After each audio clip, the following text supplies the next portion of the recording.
Hello students, माता Krishnavati college की YouTube channel की ऑनलाइन क्लासेस में आपका हार्दिक स्वागत है।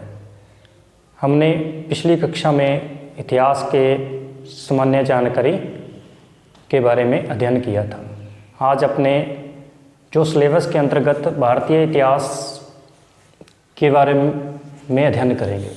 जो आपके सिलेबस में पुस्तक है भारत का इतिहास। भारत का इतिहास प्रारंभ से 1206 ईस्वी तक।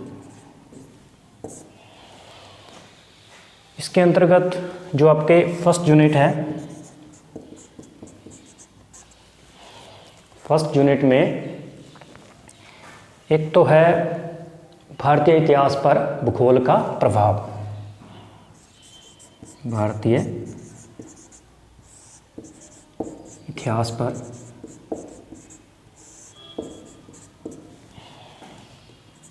भूगोल का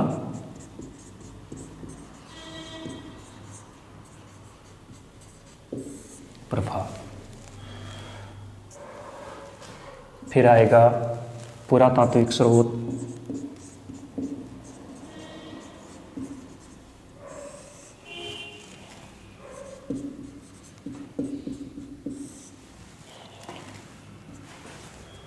पुरातात्विक स्रोत व संबद्ध।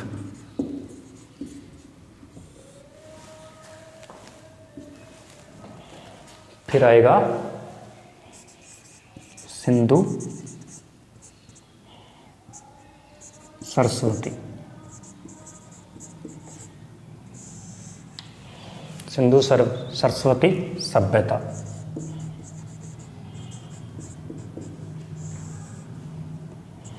सिंधु सरस्वती सभ्यता के बाद आएगी आपकी वैदिक सभ्यता,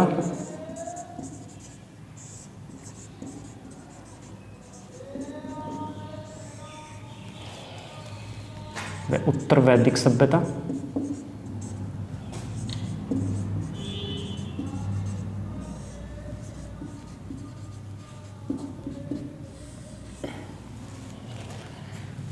वैदिक सभ्यता, उत्तर वैदिक सभ्यता। फिर आएंगे आपके बौद्ध धर्म,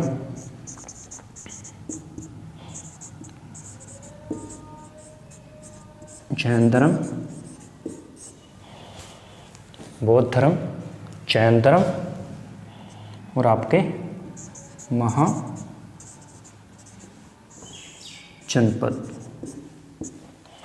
आपकी फर्स्ट यूनिट में कौन कौन से टॉपिक हैं? भारतीय इतिहास पर भूगोल का प्रभाव, पुरातात्विक स्रोत व संबद्ध, सिंधु सरस्वती सभ्यता, वैदिक सभ्यता, उत्तर वैदिक सभ्यता, बौद्ध धर्म, जैन धर्म और महाजनपद। अब अपने आज का जो टॉपिक शुरू करेंगे, भारतीय इतिहास पर भूगोल का प्रभाव। आज अपने इसका विस्तार से अध्ययन करेंगे।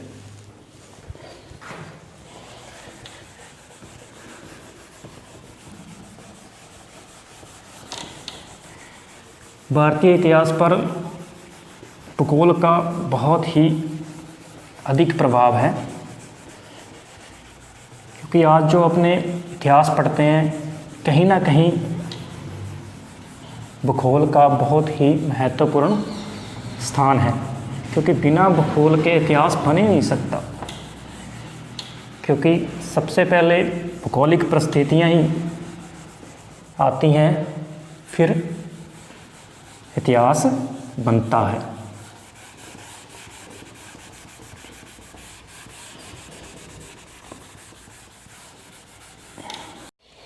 भारतीय इतिहास पर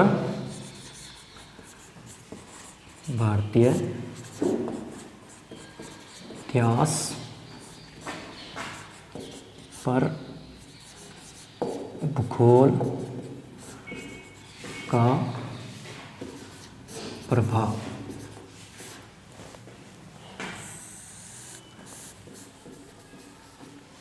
भारतीय इतिहास पर भूगोल का प्रभाव।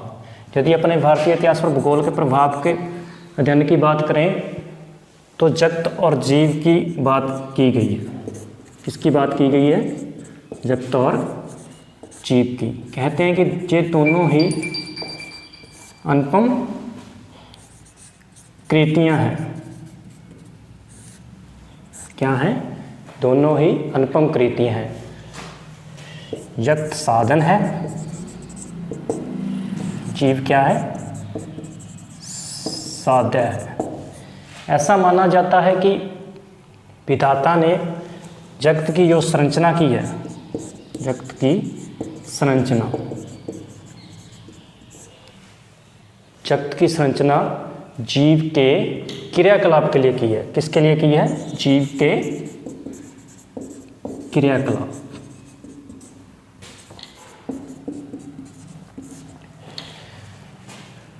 जगत की संरचना जीव के क्रियाकलाप के लिए की है। जीव जो भी क्रियाकलाप करता है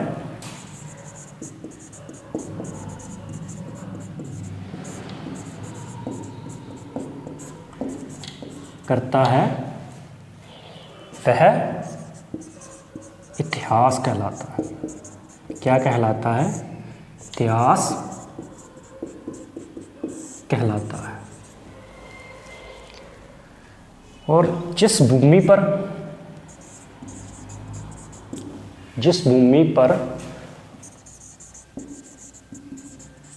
क्रियाकलाप किया जाएगा,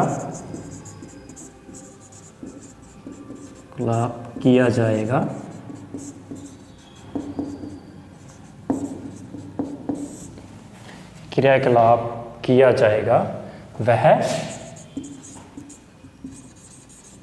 भूगोल कहलाता है। कहने का मतलब जीव जो क्रियाकलाप करता है वह इतिहास बन जाता है, और जिस भूमि पर क्रियाकलाप करता है वह भूगोल बन जाता है।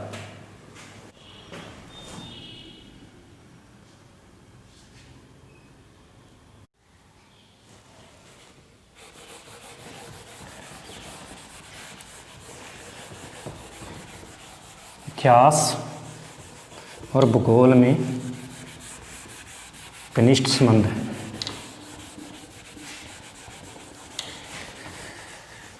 जहाँ भूगोल कारण है तो इतिहास कार्य है।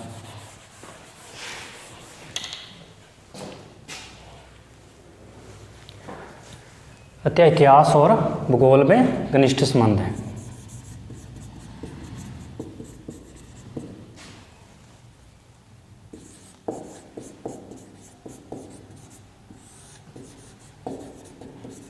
घनिष्ठ संबंध।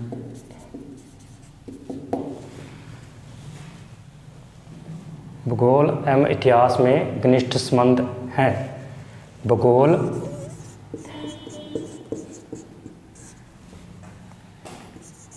कारण है तथा इतिहास कार्य है। भूगोल कारण है तथा इतिहास कार्य है। भूगोल के द्वारा ही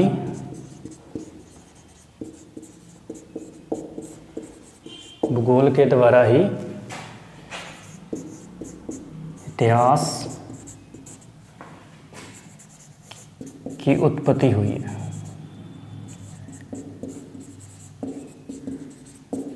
है। इसे हम एक छोटे से एग्जाम्पल के द्वारा समझते हैं। आपने नोट कर लिया होगा।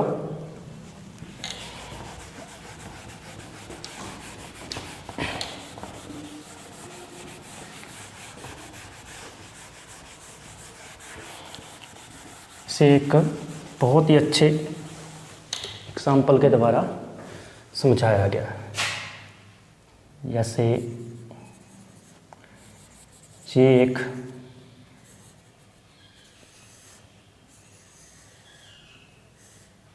पेड़ है, ये पूरा पेड़ एक देश है। क्या हो गया? ये देश है। जो ये जड़ है इसे बोल सकते हैं अपने भूगोल।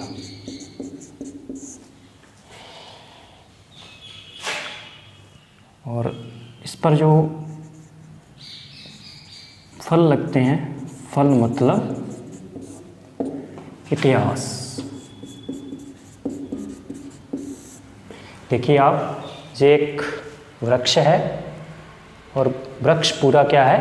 एक देश है, और उस पे जो फल लगेंगे वो इतिहास है, और उसकी जो जड़ होगी वो भूगोल है। इसका कहने का मतलब ये हुआ कि भूगोल पर इतिहास निर्भर है। क्या है? भूगोल पर इतिहास निर्भर है।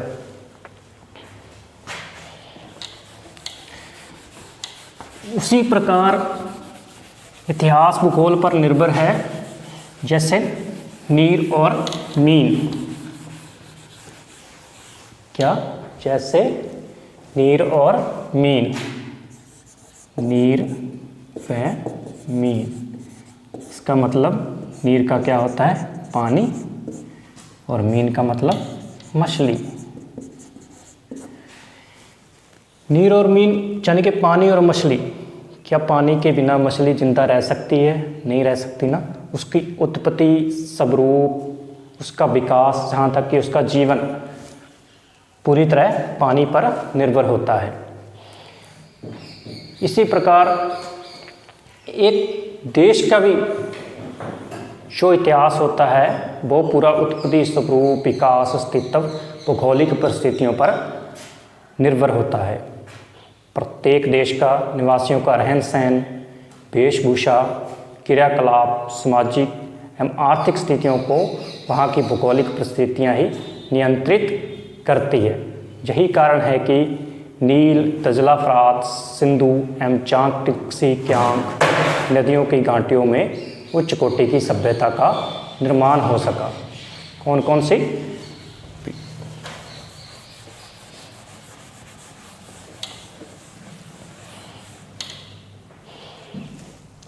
जैसे दजला फरात, दजला व फरात, इराक व ईरान। इसमें कौन सी सभ्यता का विकास हुआ है? मेसोपोटामिया।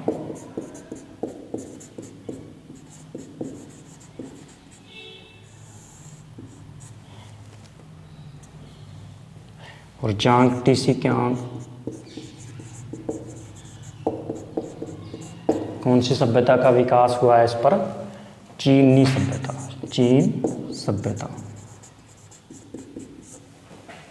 अब अपने सिंधु नदी पर कौन सा हुआ है? सिंधु सभ्यता।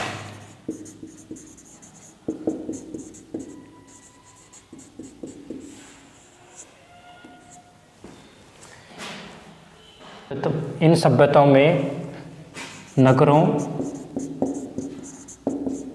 व गांवों का उदय हुआ।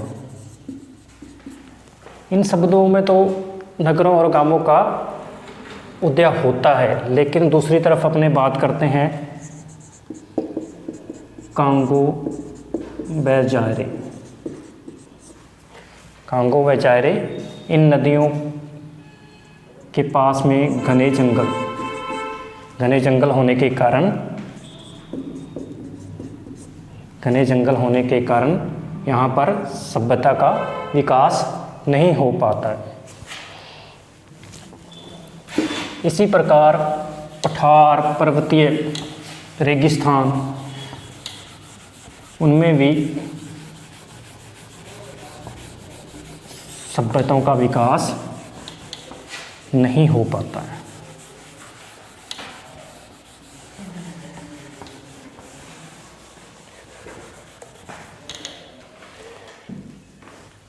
जैसे प्राचीन काल में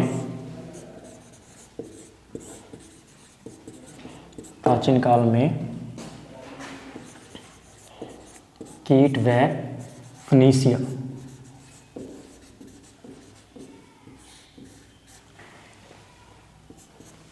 फनीसिया ने समुद्री क्षेत्र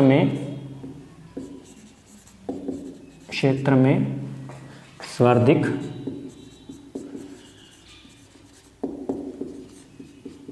प्रगति की,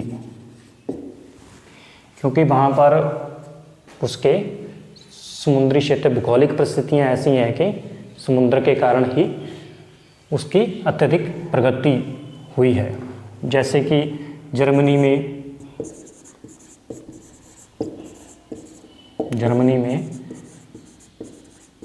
खनिज पदार्थों के कारण उसका सर्वाधिक इतिहास है।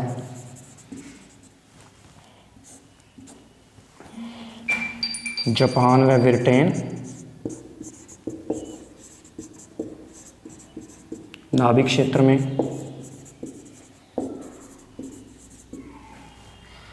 ऐसे भौगोलिक परिस्थितियों के कारण ही सबका अपना अपना इतिहास है। अब अपने बात करते हैं, जैसे इनके भौगोलिक परिस्थितियों के सहयोग और विरोध के कारण भी इतिहास बनता है और बिगड़ता है। और भारतीय इतिहास के संदर्भ में भूगोल का प्रभाव भी बहुत अधिक पड़ता है। जैसे दूसरे देशों का पड़ता है, वैसे ही भारत के भी प्राकृतिक भौगोलिक स्थितियों में का भारतीय इतिहास पर बहुत अधिक प्रभाव पड़ता है। अब अपने भूगोल की बात की है, अब अपने बात करेंगे भूमि का प्रभाव।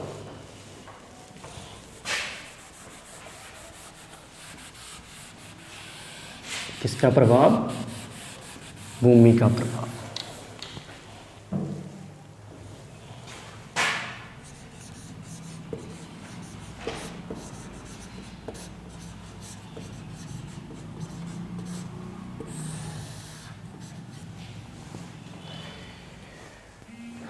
मानव जाति प्रारंभिक अवस्था में भूमि का उसके विचारों, व्यवसायों तथा जातियों के पर्यटन पर बहुत प्रभाव पड़ता है। जाति जैसे निश्चित स्थान पर निवास करती है, तो यहाँ वो निश्चित स्थान पर निवास करती है, उस स्थान से उसको प्रेम हो जाता है, तब सभ्यता के मार्ग पर अग्रसर हो जाती है। अब और दूसरी तरफ अपने घुमक्कड़ जातियों का जीवन स्थायी नहीं होता है। वो सदैव उदर पूर्ति की चिंता और कला साहित्य के लिए उसको अवकाश नहीं मिल पाता, सदैव शारीरिक श्रम में ही लगी रहती है और मानसिक विकास अवरुद्ध हो जाता है। मनुष्य स्थायी स्थान रहने पर अपने अपने परिश्रम से भूमि का उत्पादन करने लगता है तथा उसकी आवश्यकताओं की पूर्ति के साधनों में वृद्धि और मानसिक विकास के लिए अवकाश मिलता है। जब उसके भोजन, वस्त्र, गृह एवं औषधि की व्यवस्था सुगमता से हो जाती है तो उसे अवकाश प्राप्त होने लगता है। तब वह कला, साहित्य, मानसिक विकास की ओर ध्यान देता है। भूमि से सुख सुविधाएं, प्रेम तथा श्रद्धा बढ़ने लगती है और रक्षा के लिए तन मन धन न्यौछावर वह उसकी जन्मभूमि हो जाती है। वह उसे स्वर्ग से भी अधिक प्रिय हो जाता है। कहने का मतलब है कि भूमि पर जब अपने रहते हैं तो अपना कोई भी विचार और व्यवसाय करते हैं तो इसका पर्यटन की दृष्टि से भूमि पर बहुत अधिक प्रभाव पड़ता है। जैसे कोई व्यक्ति निश्चित स्थान पर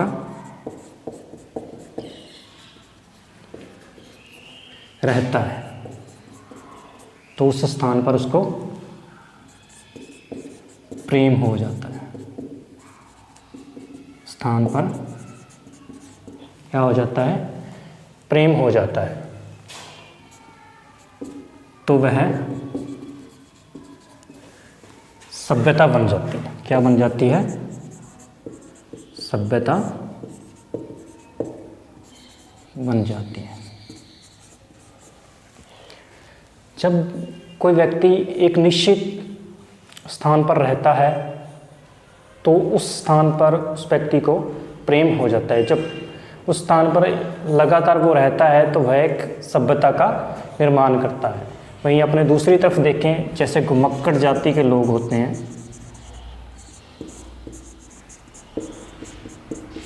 घुमक्कड़ जाति के लोग वो एक जगह, एक स्थान पर नहीं रुकते हैं, वो इधर उधर घूमते हैं। जब वो इधर उधर घूमते हैं तो उन्हें अपनी आवश्यकताओं की पूर्ति नहीं होती। आवश्यकताओं की पूर्ति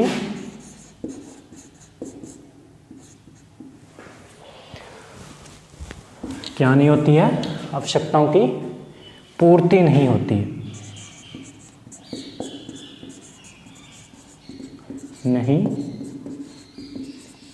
होती है तो उसे मानसिक यानी के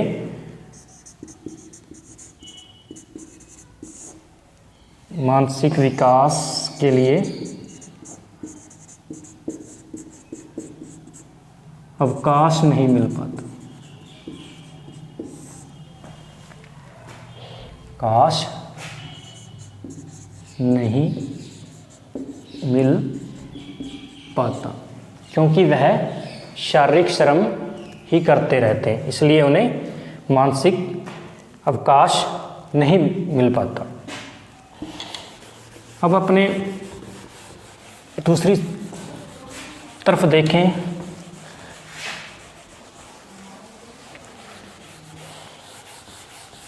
जो लोग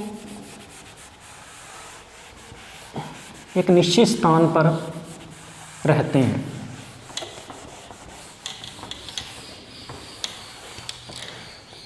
जो लोग एक निश्चित स्थान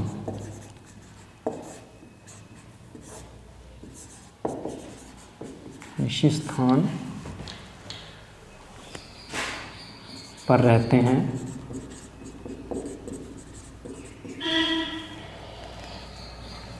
वह कृषि करने लग जाते हैं। क्या करने लग जाते हैं? कृषि करने लग जाते हैं। जब वह कृषि करने लग जाते हैं तो उन्हें अपनी आवश्यकताओं की पूर्ति हो जाती है। क्या हो जाती है? आवश्यकताओं की पूर्ति। जब आवश्यकताओं की पूर्ति होती है तो उनके लिए मानसिक अवकाश मिल जाता है। जब उन्हें मानसिक अवकाश मिलता है तो उसके अंतर्गत कला और साहित्य का भी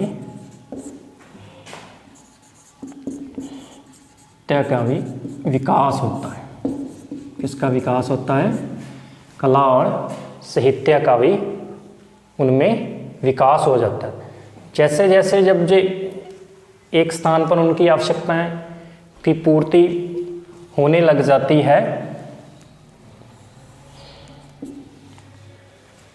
तो उनका कला और साहित्य के लिए विकास हो जाता है।